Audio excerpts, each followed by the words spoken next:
welcome to the IFT Central stage. I am pleased to, in short order, introduce Colin Dennis, but this is Negotiating Your Salary and Benefits Package. Colin is a past president of IFT and fellow of IFT. He is also past president and honorary fellow of IFST in the UK and fellow of the International Academy of Food Science and Technology. He has served on several IFT committees, task forces, juries, editorial boards, and is currently a member of the IFT Next think tank.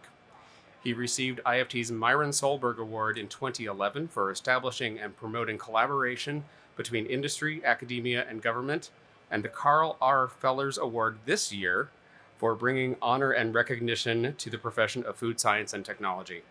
His career in food science and technology spans 49 years, mostly with Camden BRI, the sponsor of IFTSA's video competition, including 21 years as CEO. Since 2009, he was appointed Commander of the Order of the British Empire. He has been consultant, advisor, and volunteer in the agri-food sector, working in the US, Canada, Singapore, Australia, South America, South Africa, and mainland Europe. And he is currently chair of the boards of IFAS Publishing, the British Nutrition Foundation, and the Agri-Food Training Partnership. Without further ado, I give you Colin Dennis. Thanks very much, Tim, for that rather expanded introduction, but I'll try and live up to what you said. Good afternoon, everyone, and thank you for coming along to this session. What I want to try and do in the next 20-25 minutes, so I give time for questions as well, is to try and help you think about how you might structure a conversation around salary and benefits and what components might go in that conversation that you have with whoever you need to talk to, whether it's your immediate manager or other people. I also want to emphasize in what I'm going to say that getting rewards for a job that you do, whether it be in industry, in academia, in government, is not just about salary. There are other rewards that are, I think, important, and several of the things I'm going to say, I think, are increasingly important in terms of the way society has changed, the way our lifestyles have changed, the way we need to work perhaps more flexibly in many situations. So that's really what I want to focus on over the next 20-25 minutes, as I say, and the sorts of things that we need to consider in thinking about how you might structure a conversation can be actually very personal, and in fact usually is very personal in terms of your own circumstances and so on. I mean, initially, what stage in your career are you? What is really important to you, and your personal circumstances in terms of family or otherwise that you might need to support short term and long term. And also, what are your aspirations in the environment in which you're working? What is your motivation? What really motivates you in the job that you're doing or you might do in the future? Is that going to be an important factor in what you where you might go and what career progression you might have? And also, you may have short-term versus long-term aspirations. Short-term might be, well, you want a job because you want some income. The long-term is, I need a career and I'm going to plan out where I want to be in X years' time. Perhaps I certainly never had a strategic plan of where I wanted to be. I was rather more opportunistic in terms of where I went and what I did. But I think it's important that you think about that, because that's going to influence a conversation, whether you're going to focus on salary per se or whether you're going to focus on other benefits that might give you benefits in the longer term in your career. So as I say, it's not just about salary or indeed benefits. I think the work environment just reflects on how many hours in your life that you are going to spend actually at work. And as we all live longer, the chances are we're going to be spending more hours at work than we have done in the past. And very much, it is about mental and physical health. It is about mental stimulation, not overstressing yourself, and having career opportunities going forward. And all of those things are very much influenced by the environment in which you work, the work environment, and that in turn is influenced by the colleagues that you work with and work for, the teams that you might work in, or in some cases you might be a team of one, and that has its own challenges and also benefits. And also, what is the company philosophy? What is the company culture? And in a session I was in with some young leaders the other day, I realized that there are big differences, perhaps even more than I had recognized, although I have worked in universities and commercial organizations. The way careers are progressed in academia and the help that individuals might get in thinking about how well they're doing or not so well they're doing is very different to situations even in small companies and certainly in large companies. So one needs to think about what is the environment I'm working in. And clearly, just remember that job interviews or appraisals of how well you're doing is very much a two-way operation. Because you want to be certain if you're going to join an organization, you're joining the organization that's going to give you job satisfaction as well as salary and benefits. But first and foremost, I think job satisfaction is really important. And clearly, company culture, if we're talking of industry, varies immensely between a culture of a startup, the culture in a small company, or the culture in a big multinational. They can be very, very different. And we all as individuals are perhaps more at home in one or maybe more of those, but they will be very different. And if you change sizes of company or types of organizations, be prepared for a culture shock, which may last short term or long term, depending on the step that you've taken. But it's important to take that step because I think certainly in all careers, we need to take steps that put us outside our zone of comfort, our comfort zone, because that's the way we're going to learn, we're going to develop, and so on.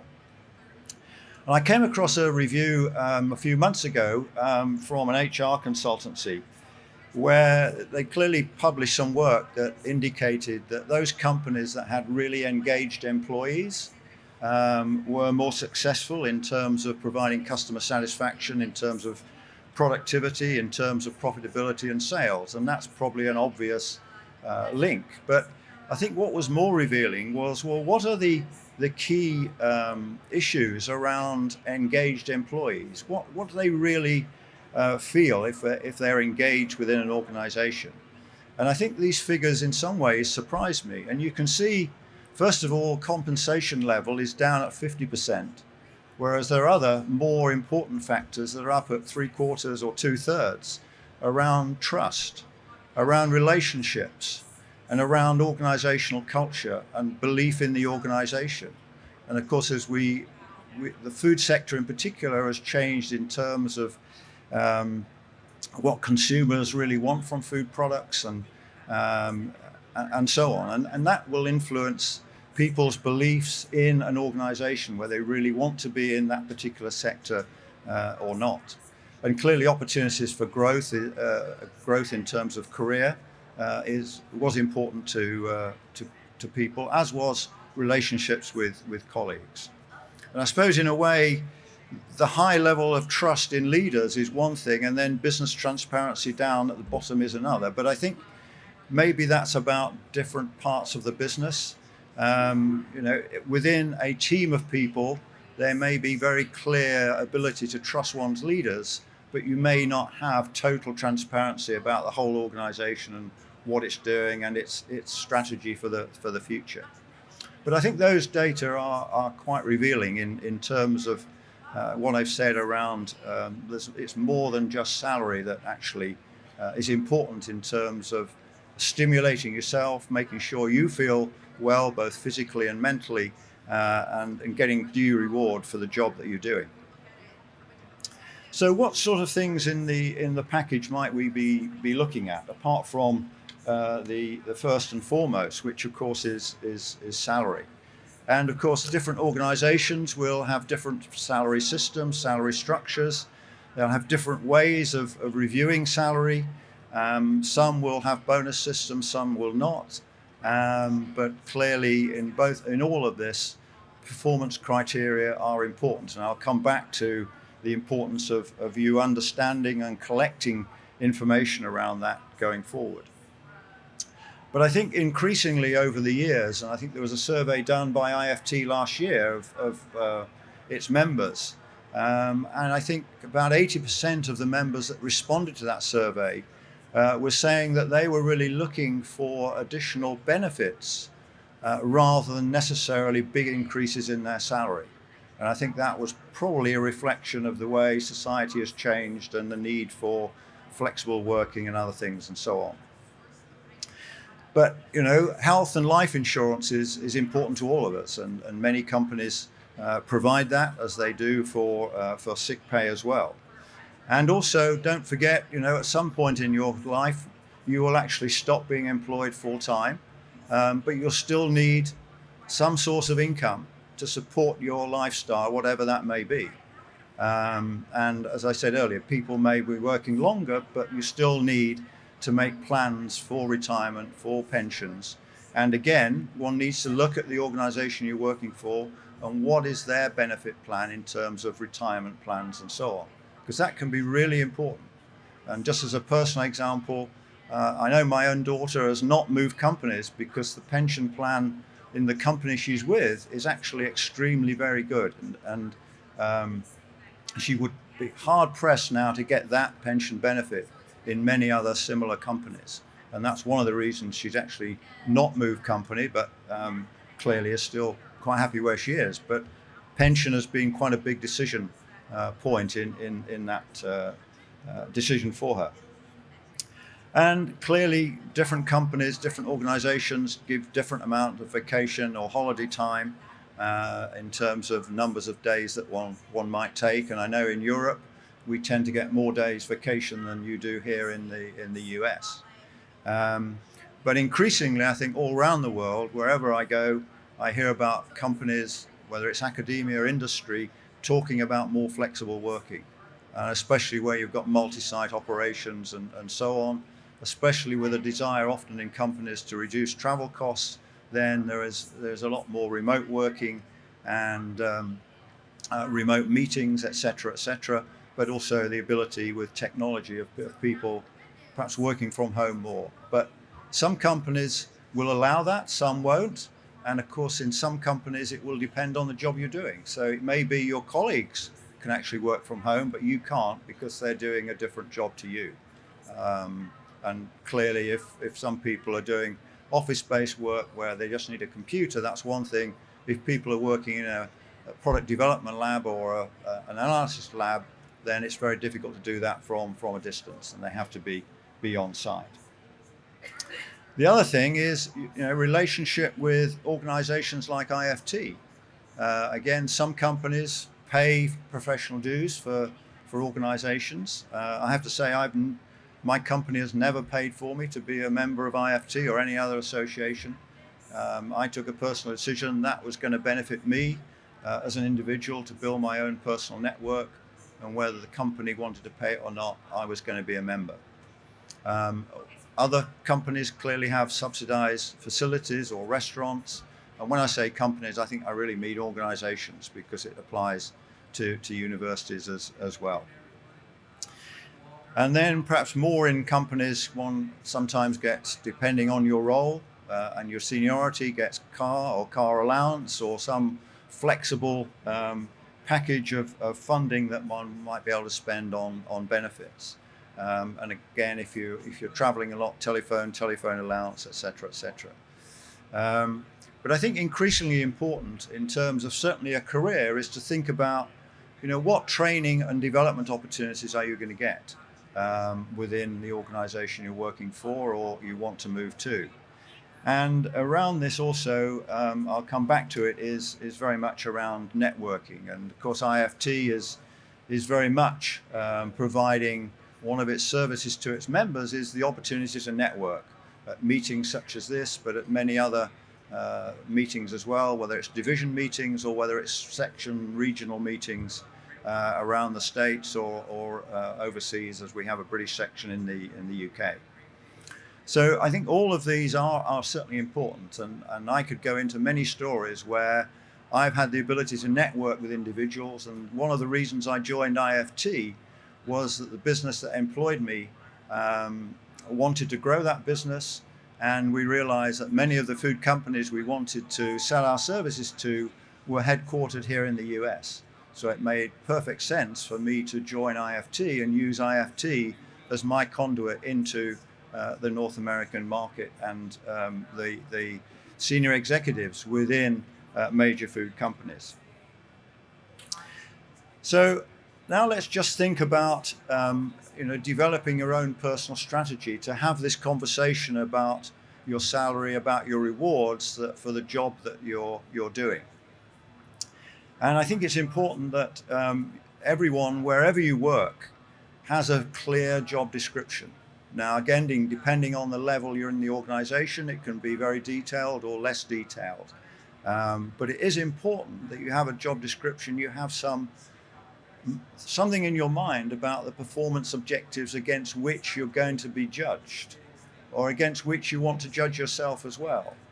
Because if you don't have those, it's pretty difficult to construct a conversation around having more salary or more benefits, because you're not able really to give very much objective information about how you've performed against what your organization expects you to do and to deliver.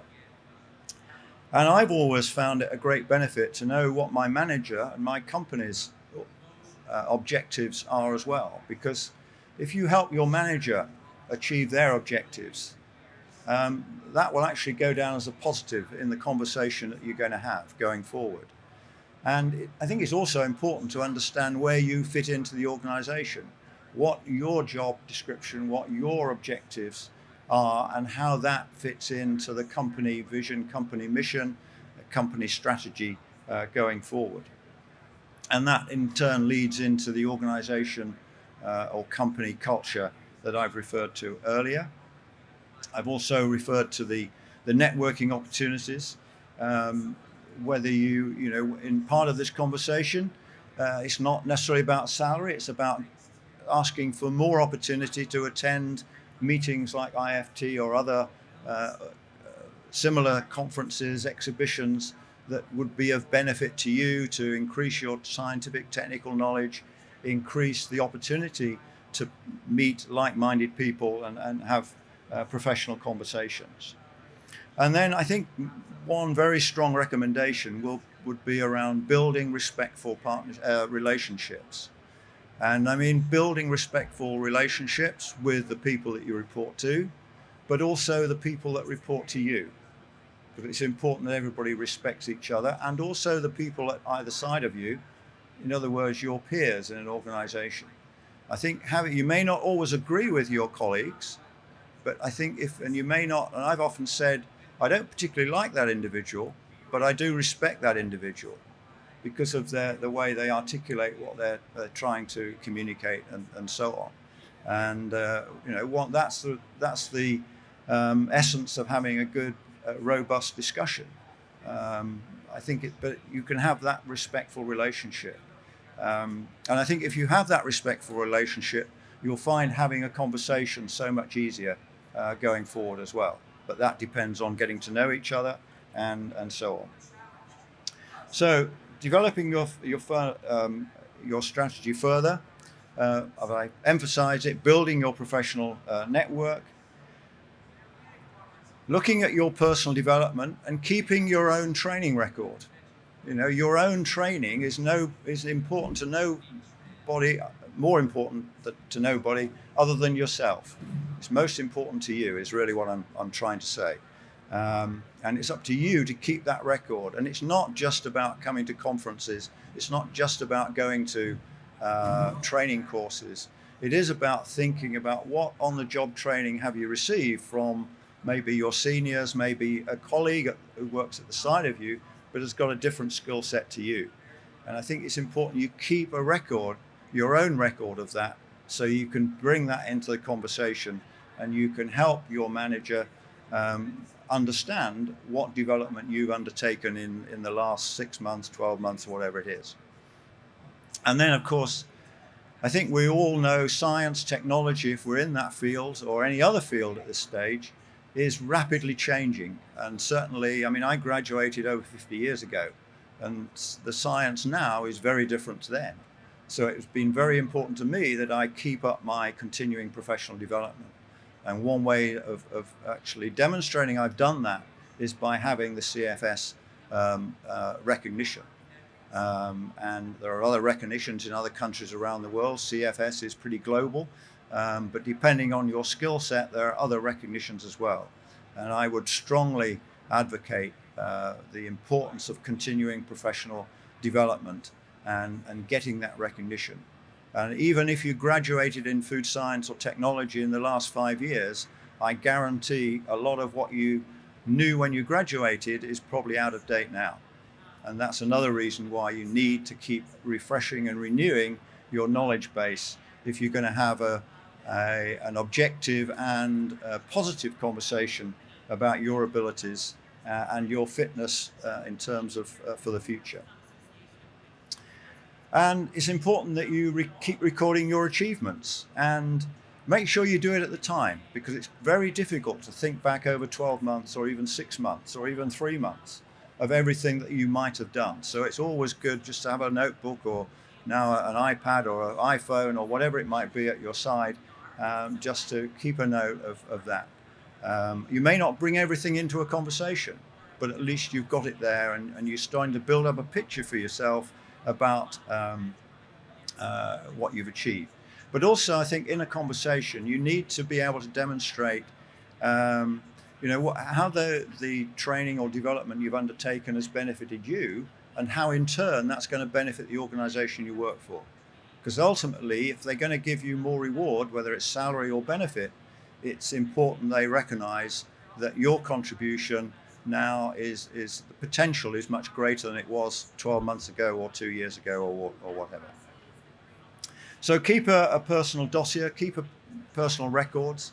As I say, it's very difficult often to reflect back, even over a short period of everything that you might or might not have achieved.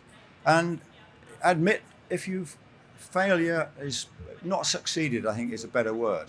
Don't pretend that you've done something if you haven't, because you'll soon get caught out. You might get away with it first time, but you probably won't get away with it second time. And that you won't keep that respectful relationship if you start trying to over-egg what you've actually personally contributed to an organization or not. So that's really all I wanted to say. It doesn't give you necessarily every answer to all your questions about, well, how do I get more money for what I'm doing, or how do I get more benefits? But hopefully it's given you some context in which to try and think about how you might phrase that conversation. So thank you very much. And if you've got questions, I'll be very pleased to answer them. Does anyone have some question they would like to ask Colin? There's no such thing as a duff question. There might be a duff answer, but there's no such thing as a duff question. All right, thank you. I've come across a problem where I'm new to a company and they say, oh, we stopped offering you to allow to negotiate your salary because other employees that we've previously hired didn't do it, so we don't want to make them mad. What do you do in that case? Well, I don't think I've ever negotiated my salary per se. I think what I've tried to do in my career is have a conversation with my manager that actually leaves him or her in no doubt of what I have personally achieved and contributed to that organization. Now, whether that's negotiating your salary, in some people's minds that would be. But I've never actually gone into a meeting thinking I'm going in to negotiate my salary. I've really gone into it trying to emphasize the contribution that I personally or my team, because don't forget, if you're leading a team, don't try and take all the benefit yourself. It's important that you make sure you give a balanced view about that. So I still think you can negotiate by emphasizing your personal contributions and demonstrating to your manager that you've got quite a lot of objective information. And when I was doing annual appraisals or 6 monthly appraisals of individuals, I had a quality manager in my organization, and she was the most prepared individual I've ever come across in terms of telling me how good she was, how much she'd been trained, and what her aspirations were for the future. But the conversation was never around, I want more money. It was really around setting her stall out about what she'd contributed to the organization. There's a question here, there, here. Or maybe someone else. I can ask. There's one at the back there, Tim. So you said somebody was very excellent in telling you about how great they were and what value they added to the organization. So did you give them a higher salary as a result of them telling you of their added value that they would provide? It wasn't always a lot more salary. It was probably some years an opportunity to give a bigger bonus. But of course, everything that person said to me, I didn't necessarily agree with. All I said to you was she was very well prepared at actually putting her case to me. So my question is, if I'm being offered $50,000 and I want them to pay me maybe around 75, how do I go about that negotiation? That's really what we would like to know. Yeah, right. Well, I mean, I think you need to know what your peers, in other words, people doing similar jobs in the organization, are getting as well. Because actually, just as the lady has just said, companies or universities or organizations like to treat everybody equally as far as possible, depending on their contribution to the organization. Right? All right, we have time for one more question. Does anyone? Oh, there. Thank you so much. I do like that you should do your homework so that when you are in that negotiation or in that room, you're able to put your case in a very straightforward way. And I've done that a lot of times in my career. I've been in science and in R&D for almost 15 years now, and I've been in that room, people reporting to me and other way around. Yeah. One thing, I think what I've also observed, if you look at the audience, most of us are women, and there is a reason behind it. And the main reason is we really don't know how to negotiate. Men negotiate in a very different way, and this is my observation too, because people, my peers or people reporting to me, I have both women and men, and the way they present their case is very different. Yeah. And this is where I think all these questions are coming from. How do we prepare our case, or how do we put it differently than men do? And how do you train yourself to negotiate? Preparing all the documents is really easy. Creating that story is really easy. But once you're at negotiation table, it's very different between men and women. Maybe I'm creating another topic altogether, gender bias. I'm sorry about that. But really, looking at all you guys, that's really the case. No. And that's why women are paid less than men. That's a reality. Well, sorry for putting you in that position if I did. Not at all. I'm very happy to take that on, because only in the last month, one of the colleagues I work with on a board actually said to me, well, the problem is women. Now, I could never have said that, but she could. And I think it is, well, whether it's training or whether it's coaching, I think it is important to have sessions, and a lot of companies do coach their staff to have conversations, to have difficult conversations. Now, it could be difficult conversations in relation to disciplining a colleague or a person that reports to you, or it could be a difficult conversation around a salary. The organization I used to run, I can guarantee you that if male and females were doing the same job, they were paid the same rate in that company. And in Europe now, every company has to make annual returns to governments about their salary levels for males and females and different ethnic groups as well. So, I mean, I know it's an issue, and if you look at the global data, you're absolutely right in what you say. And I think, you know, my colleague was actually really saying, she was saying ladies like to be more directed and be more certain about what the outcome might be, whereas males apparently, and I hadn't really picked this difference up in my career, I have to say, because some of the best negotiators I ever talked with were female members of staff. In fact, I had one member of staff who knew, because of the way our business was changing, her particular job, not her personally, but her job was about to be redundant within the organization. And she took the initiative and she wanted a meeting with the senior team. And she came and made a proposal to us for her to do a different job in the organization. And we gave it to her. And that was her initiative. She took the initiative, she structured her case, she came to us with a compelling argument.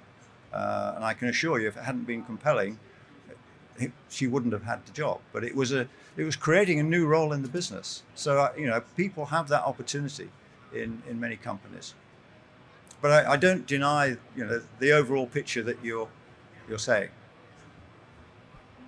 Right, and with that, I thank you, Colin, for your time, for your presentation. I've overrun again. That's quite all right. We have a few minutes buffer. Thank you all for attending thank you. the session. We have another session beginning at 2:20. Cultural competence begins with you. Please join us.